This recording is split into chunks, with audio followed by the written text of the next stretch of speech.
Welcome to Stuart Park on the sunny last day of March. We're here on the new Waterfront Promenade for Stuart Park, and if you look along it, what you'll see is a brand new wide public promenade and a brand new shoreline. If you remember this walkway before, it was a couple of small pathways that lined the waterfront. They ran parallel. They were both of them quite narrow, and there was a retaining wall that just dropped off into the lake. Today we have a new 7 to 8 meter wide walkway that's for everyone to use, and we pulled the walkway in from the shoreline, and what you'll see out there is a new riparian shoreline. So what we'll do is plant that up. You can see some of them in the ground there with riparian shrubs and riparian grasses, things that used to exist commonly on the Okanagan Lake waterfront before development started happening. We're on the promenade and we're looking back at the front door of City Hall, and part of the intention of the design here is that it's a very civic space. We want to connect City Hall to the lakefront. The city's planning department has been looking at how to do this for a number of years, and Stuart Park gives us the opportunity to do that. So this bold axis that cuts across the site from the front door of City Hall comes all the way across the site to look out over Okanagan Lake, and that makes that connection. Bridge is what we stand for civically with one of our natural wonders, which is the lake. Now we're looking south on the waterfront towards Bernard Avenue and Queensway, and what we're doing with the walk, if you notice a large curve in it, what we've done is we're trying to, whereas before the downtown shoreline used to be all broken up and piecemeal, the intention here is to unite it all. So this one large arc extends, if we extend the line, look all the way from the center of the sails, sweep around in the arc you see here behind me, and it'll hook all the way into the walkway at the end of the Grand. So our objective then is to have one strong, unified piece of waterfront walkway along the lake. And then what you'll see as well on the upland side of the walkway, you'll see those curving lights that come over, and they're not in leaf right now, but you're going to see the trees there. And so the idea is that you've got this really strong edge against the lake, which is pushing all of your view and all of your experience out towards the water. This is the main plaza for Stuart Park. It's funded in part by a Spirit Square grant from the province of British Columbia. And what it is, in the summertime, in the spring and fall season, it's a large, hard, outdoor open space. The principal purpose of this space is for events and lots of activity. Concerts, markets, ceremonies, parades, that type of stuff. All happens here. And what happens is at the end of this, right at the center of that hard space, there's a stage that leads up to where the bear is going to be. And that stage it's raised up off the ground. There's a large enough area there for a band or some kind of event to happen. And that's where things will happen. They'll project out this way. Now for the ice rink itself, this is the summer condition on the edge of the plaza. The water comes off and a sheet drains into this drain here.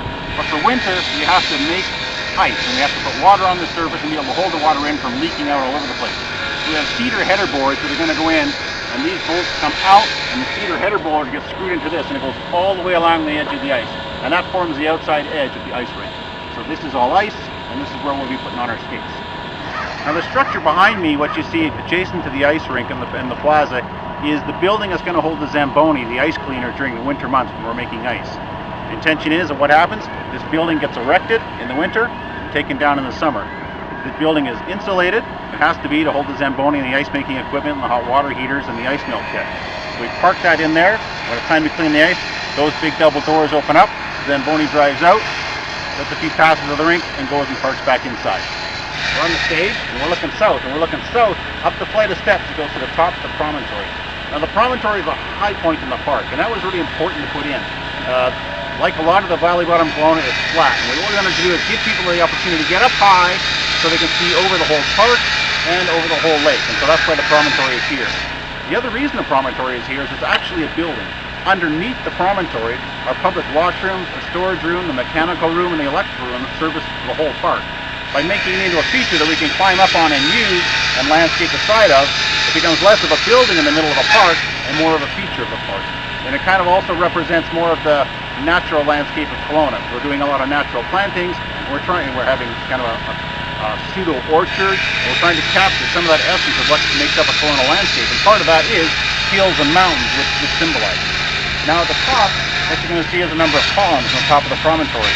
And that's where the bear sculpture goes. And the bear sculpture was commissioned by the city for an artist to do a sculpture that kind of captured a bit of the essence of what Kelowna means. Now what we have over here, there's a lot of geometry that goes on in the park. A minute ago we were talking about that walkway that goes out from the lake to the front door of City Hall. There's another cross-axial line that goes across the site, and it goes from the bear all the way down through the center of the stage, and it goes down through the center of the plaza, all the way to the front door of the courthouse. So in the future, when the yacht club building there gets relocated, the park, and there's going to be an alley of trees or a strong visual and physical connection straight to the courthouse. And part of that is that tradition of urban design where we try and connect important public spaces with open spaces and with visual linkages.